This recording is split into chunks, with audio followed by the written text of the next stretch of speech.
Since my brother's marriage, my living arrangement has comprised just my mother and me. Despite being frustrated with her attitude, I'm grateful for the upbringing she provided. Unexpectedly, she decided to distance herself from me. Despite my substantial financial support, she, with the involvement of my brother and his wife, evicted me from our home. This betrayal is something I can't forgive, and I am determined to retaliate against them with double the force. I go by the name Emily and am currently 25 years old.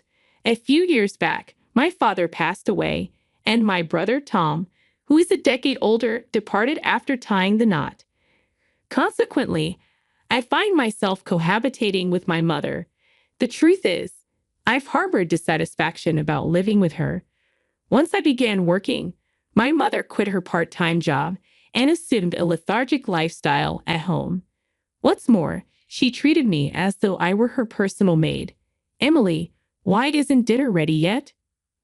Oh, by the way, I've run out of money this month. Can you spare an extra $200? And while I'm out today, make sure you clean my room. And the demands just go on. The litany of requests seems never-ending. Some might suggest that if I'm so discontented, I should just live independently. Admittedly, the thought of leaving the house has crossed my mind several times. However, she is my biological mother. After my father's passing, she single-handedly raised me. Tom, my brother, moved far away after getting married, and his wife, Catherine, vehemently refuses to live with my mother. Consequently, relying on him is not a viable option. Given the circumstances, as her daughter, I've never entertained the idea of abandoning her. Yet, as a human being, regardless of the biological connection, there's a limit to what I can endure, and I find myself unable to tolerate everything. Today, involuntarily raised my voice at my mother. Mom, some money from my wallet is missing. Did you take it again? What a terrible accusation. I needed some money for clothes, so I borrowed it temporarily. Borrowed? You've never once repaid the money I've lent you. Please stop taking it without asking for permission. Do you even realize who you owe for your upbringing? It's all thanks to me. You're so frustrating. I acknowledge I owe you, Mom, but this isn't the way to repay the favor. Now that you're self-sufficient, it's only fair to take care of me. Don't complain about borrowing a few $100s. This happens every single time. Every time I confront my mother, she retorts with statements like, I'm the one who raised you, or do you realize who you owe for your upbringing? Leaving me without words. I understand that my mother worked hard to raise me, making it challenging to argue back. To be honest, I have a decent salary and money isn't an issue for me. Even if I handed my mother $2,000 every month, it wouldn't significantly impact my lifestyle. Nonetheless, I've always felt the need to establish boundaries and not let my mother take advantage indefinitely. One day, after wrapping up my work and returning home, I was surprised to find Tom and Catherine there. The last time we crossed paths was at my father's funeral, and we hadn't stayed in touch since then. Hey, Emily, it's been a while. You still have that gloomy aura around you, huh? My brother's insensitivity remained unchanged. He had a knack for looking down on me and poking fun since our childhood. Why are you here, Tom? Do I need a reason to visit my parents' house? We demolished our family home after Dad passed away, and I'm the one renting this apartment. Don't be so uptight. Our family is finally together after so long. As we exchanged words, Catherine interjected, Emily, you're as uptight as ever. With that kind of attitude, you'll never get married. Catherine, Tom's wife, would make such remarks without a hint of remorse. Her comment, much like Tom's behavior, was tactless. I've harbored a dislike for the two of them for quite some time. After having dinner alone, I retreated to my room. My mother, evidently delighted to see Tom after such a long time, kept chatting animatedly with a smile on her face. It appeared that the three of them occasionally indulged in gossip about me. Since that day, for some inexplicable reason, Tom and Catherine began making more frequent visits to my place. Another irksome aspect was their apparent disregard for the fact that this was my home. They seemed excessively at ease in my apartment. "Hey, Tom, what's going on? This is my place, you know. What about your job? You're so bothersome. What does it matter to you? I'm here because I'm concerned about Mom and I want to visit her often. You never reached out once since our father's funeral. It's none of your business. Come to think of it, I'm hungry. Cook something and do it quickly. What's with this guy? Seriously, this is my place, isn't it?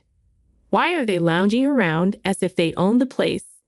I'm in the mood for a delicious cake, Emily. Buy me one."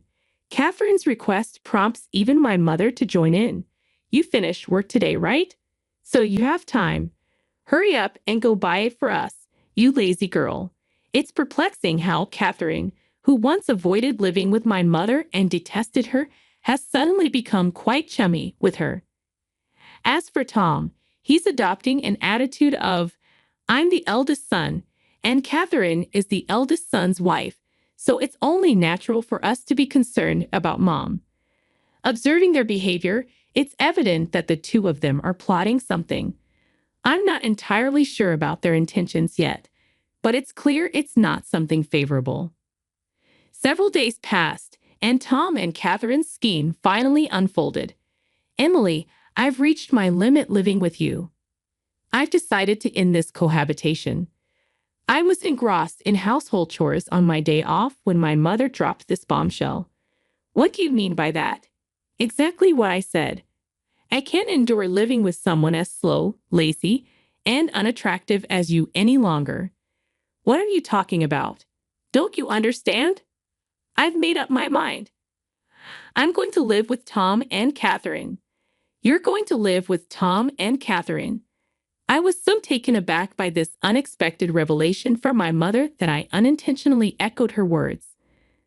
The couple who consistently opposed the idea of living with my mother now wants to share a residence with her.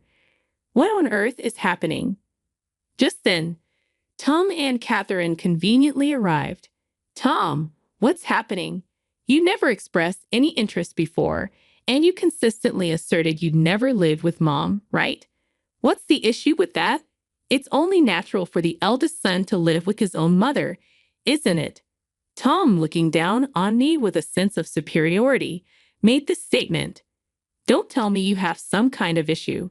If you can't live with Mom, no, that's not what I'm saying. But then it's fine for Mom to live with us, right? Are you serious?" Even Catherine was vehemently against cohabitation. "Why the sudden change? You're so bothersome.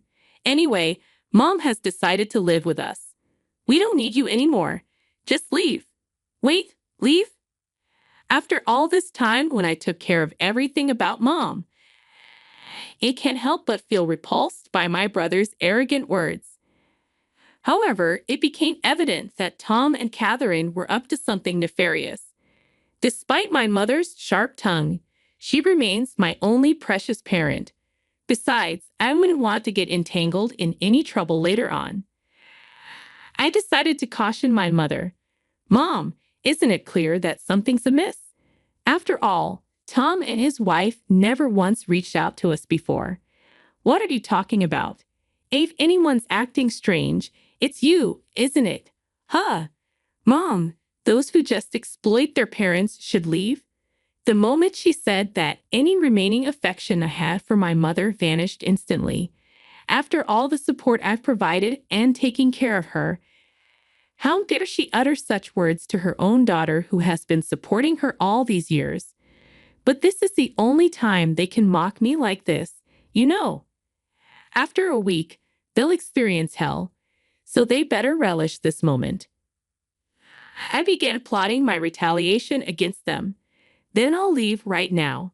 I declared this resolutely to my brother, his wife, and my mother. The three of them began to chat, exchanging smirks. "Emily, you're finally leaving the house. Mom, you must be so happy." "I truly am. Now I can live with Tom and Catherine. I'm on top of the world." From now on, I'll be the one taking care of Mom. Thank you, Tom. I'm also thrilled that I can live with my beloved mother-in-law from now on. Oh, thank you too, Catherine. The three of them continued their frivolous conversation. To be honest, I was struggling not to laugh at that moment, but I can't let them perceive that I have any room to execute my revenge flawlessly. It's best to lay low for now. From that day forward, my brother and his wife seemed to be a constant presence in my apartment. As for me, it's as if I'm invisible to them, or rather, they treated me as if I never existed in the first place. However, this turned out to be advantageous for me because I wasn't bothered at all while preparing to move out. A week later, it was my moving day. The moment he opened his mouth, Tom said, "Today is the day we part ways, Emily. We'll be taking care of Mom from now on, so you can live without any worries. Thank you. I'm leaving Mom in your hands." Okay, after delivering this casual statement, Tom seemed somewhat dissatisfied with my response. Then my mother approached. "I hope you get married soon, Emily. It'd be a shame to remain single for the rest of your life, wouldn't it? You know the whole society would call a person like you a loser." In response to my mother's words, Tom and his wife snickered. Facing her remarks, I replied calmly, "That's true. From now on, I've decided to live just for myself. I mean, I no longer have to take care of you now, right? Just stop talking and get out. I never asked you to look after me. I was going to leave quickly anyway." "Oh, it seems like they've arrived." I heard the doorbell ring, so I made my way to the entrance.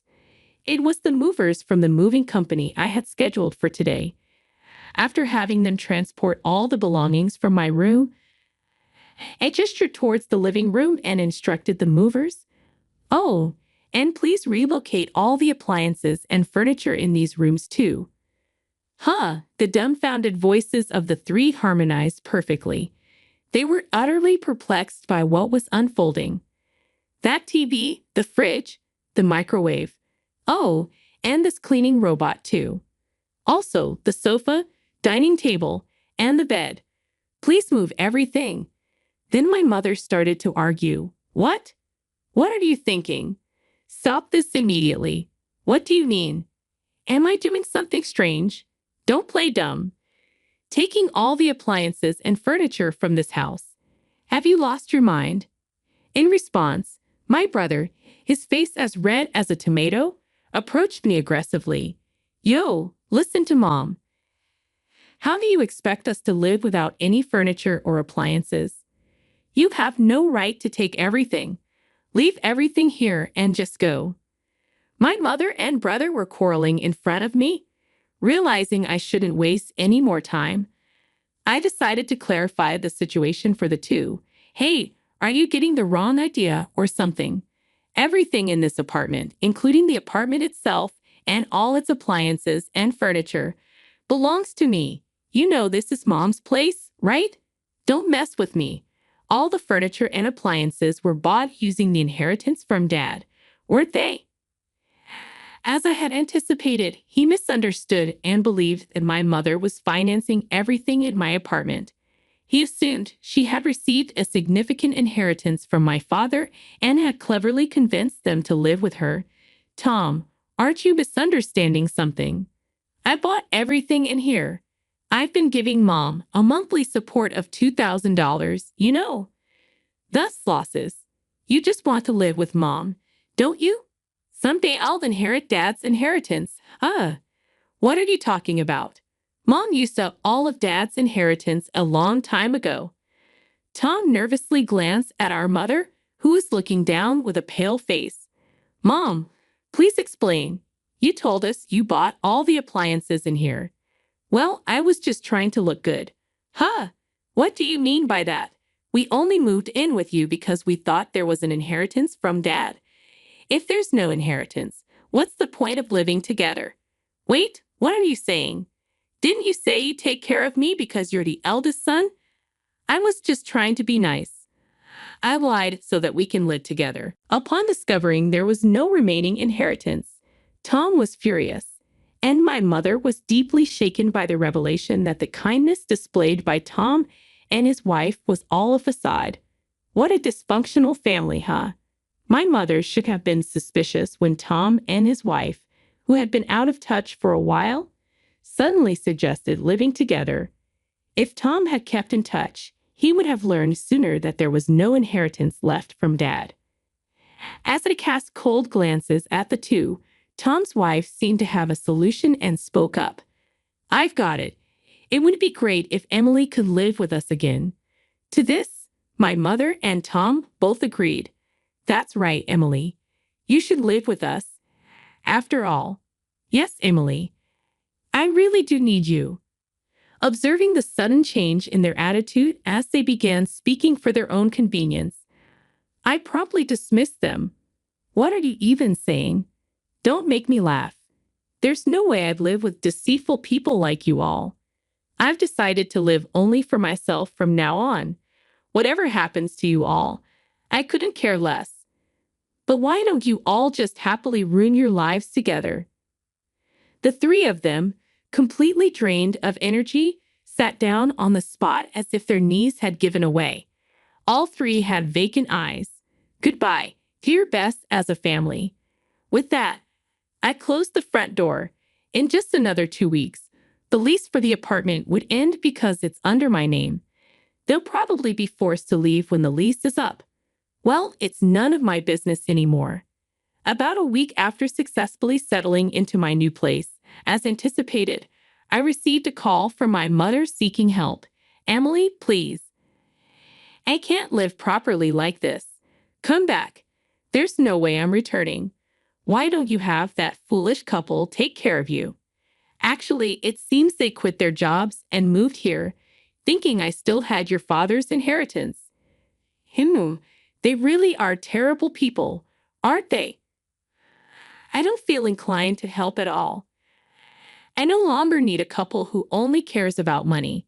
All I have is you, Emily. Mom, I'm busy. Can I hang up now, please? Emily, help me. I hung up before she could finish and blocked her number. The desire to assist my mother is long gone, especially not now. Rumors circulated that my mother and Tom's family were evicted from the apartment after that incident. They depleted all of Tom's savings to move into a rundown apartment. Apparently, my mother doesn't work, and she argues with Catherine almost every day. Tom is the sole breadwinner, toiling from dawn till dusk just to make ends meet. As for me, after distancing myself from my mother, I've managed to save more money and use it for my own needs. After all the sacrifices I've made in the past, aim to lead a life that brings me happiness from now on.